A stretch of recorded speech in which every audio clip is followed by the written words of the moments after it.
Okay, folks, welcome everybody. Good to see we've had bigger crowds, but we've certainly had some smaller ones. So thanks everybody for coming. For those out in YouTube land, I'm Chris Gay, KU4A, and we'll just starting with Bruce. Just introduce yourself, fellas. I'm KM4EHU, Bruce from over in Clark County. I'm Jim Gill, W2HDY from Versailles. W2 Hotel Delta Yankee? Yep. Okay, good to meet you, Jim. James, WA9MED from Lexington. Roger, KJ4YSY. Pete, K2UPD, Lexington. WA4HPM behind the camera. I'll even put Bill down. Oh, W84LED. Bill. I'll be back. Well, now if you're going to Bill leave, left the building. He's camera shy. okay, folks, it's been a couple months since we had a regular meeting, so we've got a fair amount of stuff to cover. And thanks, Brad, for doing the video tonight. This is an even-numbered month, so the luncheon will be at Denny's right up here. There are four Thursdays in October. How would October 20th be? Roger, will you have to check with Loretta, or have you got your? No, October 20th is fine. October 20th? Okay. So we'll figure October 20th. That's a Thursday, of course. Denny's right here on Newtown Pike, 11:30, usual time.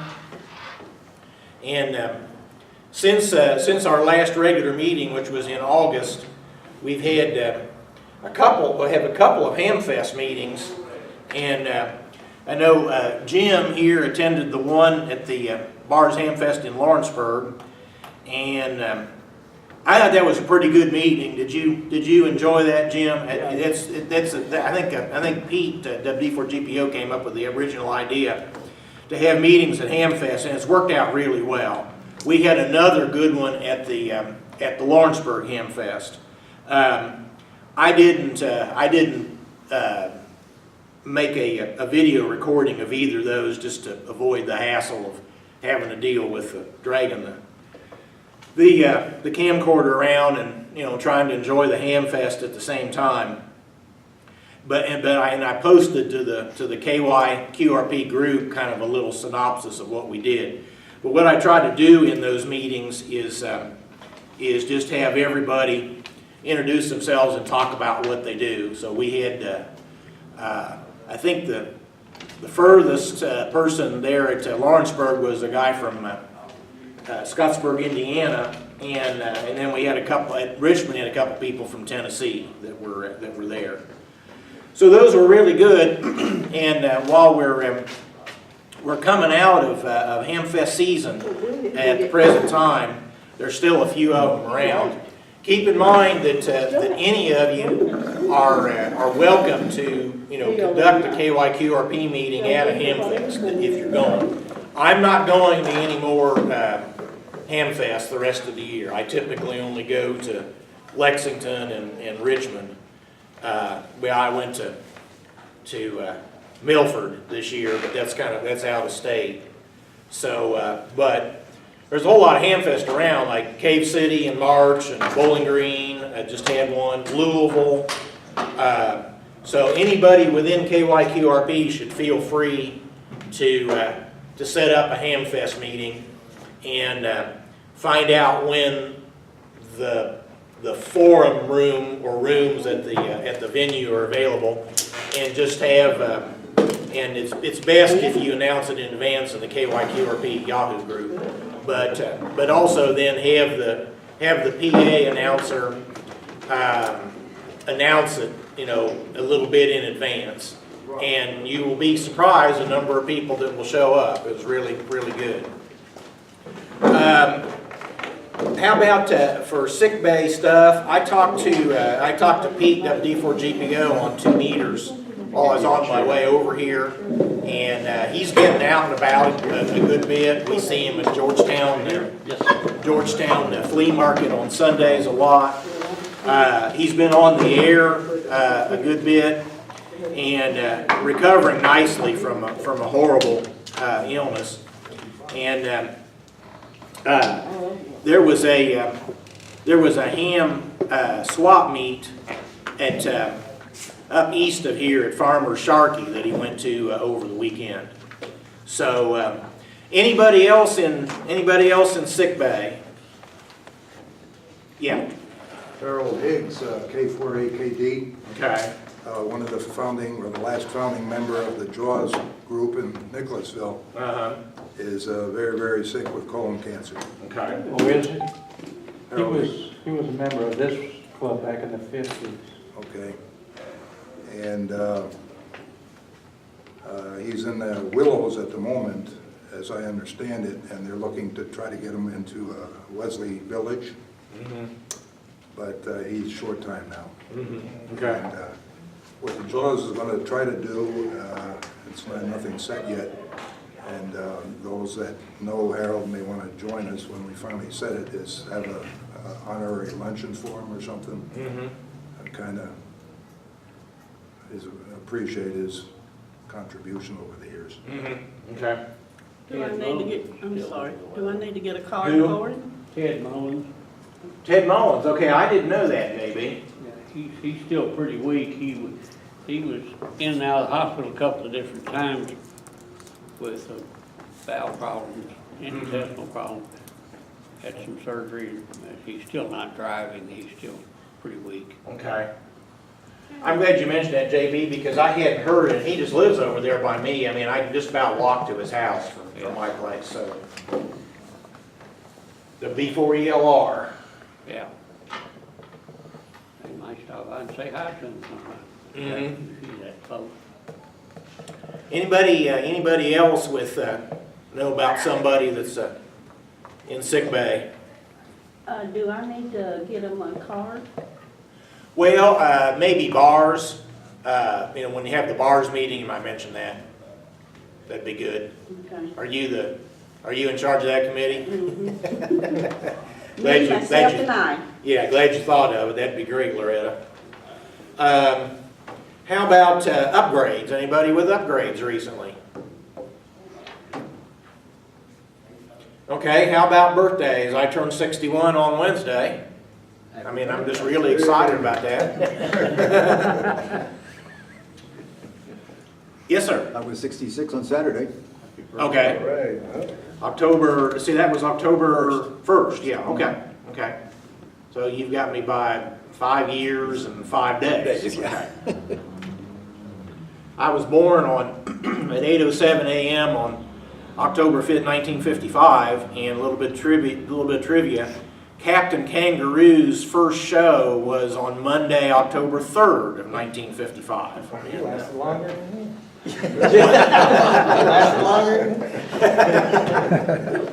And probably wouldn't surprise you to know that I watched Captain Kangaroo just about every day as a kid. Yeah.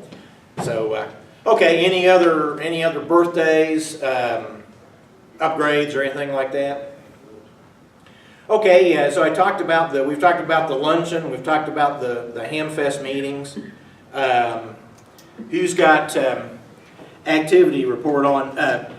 Jim, since you're kind of new, would you want to tell us a little bit about, what you're doing in QRP? Okay, just trying to get your feet wet.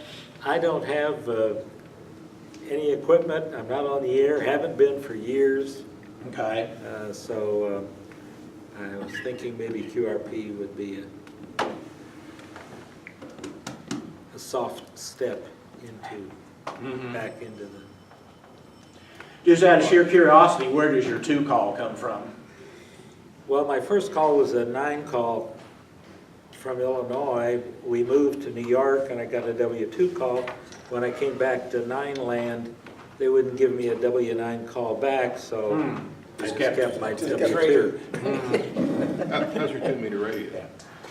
Yeah, Brad, you're going to have a problem I now haven't because had a chance to try it. you got a 180-degree That's okay. swing. How about, Glenn, how about if I put you right here? Would that work? We're trying to keep everybody in camera range. Oh, okay. Well, what about my sweetheart? Sit over there, Glenn. I can come in and get my Well, drinks. you women always sit at a separate table at the luncheons. I think you can sit at a separate table Loretta tonight. saves me a place. That's, Save me place. that's when Loretta is playing solitaire. Come over here. Loretta's over there playing solitaire. Good evening, folks. Well, Jim, nice to meet you, and I hope that we can inspire you to get going again, and be good to have you back on the air. There's Carrie Lane here. Okay, let's talk about field work. Glenn, I know you've had some stuff going on since our meeting our last meeting was 2 months ago, so let it rip. Well, I got a new Icon 7300 for my birthday. My sweet wife got me. And that was a big deal. Then I put up a 10 through 80 dipole, DX Engineering, and I built a 160 meter antenna, put that up. I put up a rotatable dipole for all the water bands. And I finished my vertical antenna for field work. Okay. We took, Roger and I took that out for a trial out at the park. Chilto? Chilton, Yeah, thank you. yeah. Thank you. Yeah, you mentioned you were out there, yeah. And worked some good stations with it. I used a buddy pole, some parts off a buddy pole, a couple of extensions, and one of the coils, and I bought a MFJ telescoping stainless steel 19-foot pole, put those sections in it, and one of those coils, and was able to work it on 40, and we put radials on it, 4 radials for each band from 40 through 10 meters, and it worked absolutely wonderful. It's up off the ground. Radials are up about 4 feet, I guess, off the ground, and go out to pegs all the way around it. Now this is the vertical you're talking about, okay, and it's 40 through 10? 40 through 10. 40 through 10. And so it worked real good. I've been looking for antennas that we could use that work well for portable use. And we found the quad infit horizontal antenna. We found to get that up about 30 feet on both ends. It worked marvelous. So these 2 antennas that we got, I think, work really great for portable use. I found mine to the bottom. Then, let's see, what else? Oh, I got my amplifier working. I know we ain't supposed to say that at QRP. Well, if it's amplifying from 1 watt to 5 watts, that's okay, Glenn. No, it's 1,000 watts, LA 1000. But I've had the thing for years and it never had it on. So I decided that I'm going to have everything in my shack's going to work. So I got that working. And I've been working lots of DX. Well, you're making me tired just talking about it. All that in 2 months, I mean, that's amazing. So congratulations. And I got several other projects in the bin. We'll talk about later. Oh, one I do want to talk about tonight Yeah, go right ahead. is we're putting up Roger's been helping, we put up a pole. There's a tilt-over pole, and I'm gonna put a couple 70 centimeter and a 2 meter antennas on them, and I got azimuth and rotation control for them, and we'll work some satellites. That's what I'm putting on right now. Yeah, you and Barry are inspiring me, because I have probably in my garage enough stuff to get set up for satellite work, and it's like, these old geezers are, gonna beat me to it, I guess. I don't know. So, well, him an old geezer, Barry Scanlon is an old geezer, but Well, I must say that I've had some help from Andrew. thank him for coming out and doing my tire climbing for me, because my tire climbing days are over. When word gets And I around, can't, and and I Andrew can't will get Linda to climb. climb anymore. Yeah. It will keep Andrew busy, I suspect. Okay. Anybody else with field work over the last couple of months since the August meeting? And, you know, within we talked about field day and stuff like that, so I think we've got that covered. So has anybody been out and about? Okay, well, let's just open it up to other projects. Glenn, did you cover everything, or have you got more to regale us with? That's all for now. Okay. Yeah, I got 2 or 3.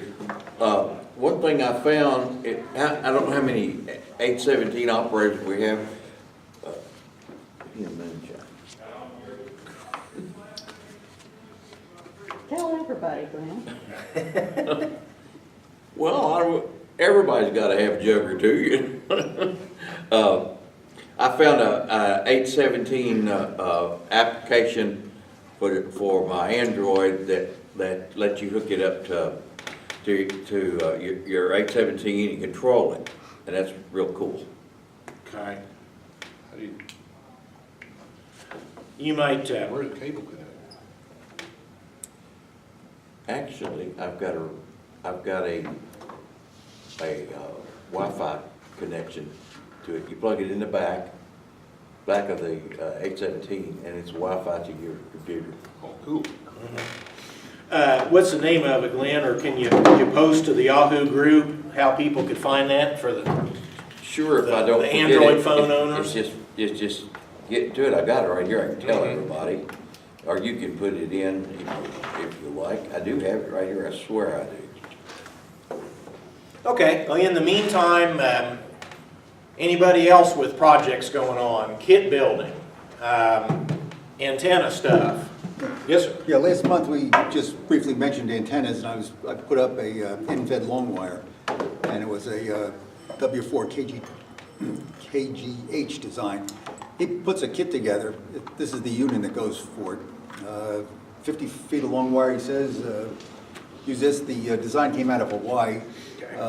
At least 16 feet of coax going to it, and a tuner, and a optional counterpoise. At least 16 feet is, if it works better for you. But he sells the whole kit, the parts for the kit. This was $25, and we'll sell the whole antenna or the unit already wound. Now, I was talking to Glenn, what are the bands that covers now? He said it's all bands. Oh, okay. 80 through 10. Okay. But it's got to have a good wide range tuner to go with it. Okay. But that's the heart of it, the unit. And at least, he says a non-resident long wire, so something about 50 to 60 feet non-resident. And, Okay. at least 16 feet of coax going to it. The shield acts as the counterpoise. Brad, were you thinking about home brewing a matchbox like that? Yes, as you recall, when we went to Cincinnati, we bought some of those torites. Yeah. So I'd like to take a close look at that before the day's over. I printed off the unit construction details. So is that a current Malin? Is that what that is? No, it's strictly tri-foot, 9 to 1 about. 9 to 1, okay. Now, what you typed in? Okay, what else have we got from anybody on antenna projects, kits, really anything along those lines? Okay, well, it's we got about 8 minutes to go before Brad wants to start the bars meeting. So I'll just open it wide open to anything QRP related. If not, I'll just say thanks everybody for coming tonight, and Jim, good to see you, and let us know if we can do anything to help, and we'll see as many of you as possible at Denny's on October 20th, and then our next regular meeting will be the first Monday in November. Thank you all.